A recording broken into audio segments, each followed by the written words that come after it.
আজ মঙ্গলবার, অম্বুবাচী চলছে। এমনিতেই মঙ্গলবার আমাদের নিরামিষ।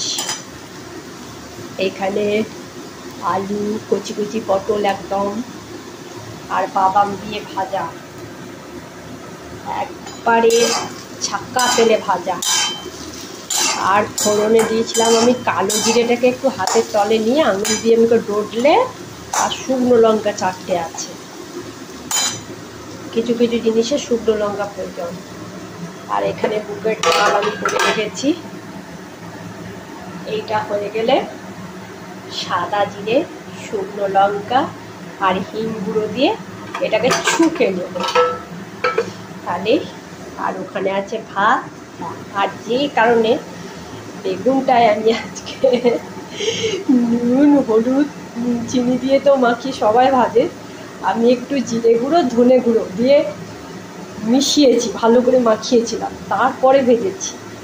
মানে ধনে গুঁড়ো, জিরে গুঁড়োটা এক্সট্রা আমার এখানে দেওয়া আছে। আমি ওটা নিজের মতো করে দেখলাম যে আজ কী হবে।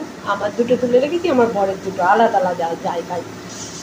আর দেখো এখানে অনেক দিন পর এই যে প্রচুর তেল, ছাক্কা তেলে আলু ভাজি। আমি ওই কালকে একটা ব্লগ দেখছিলাম, রূপসা চক্রবর্তী না কার, জল দিয়ে আলু ভাজা, মানে রুটি লুচি যেমন খায় না, রুটি দিয়ে, ওরকম ভাত দিয়ে ভালো লাগে না বাবা।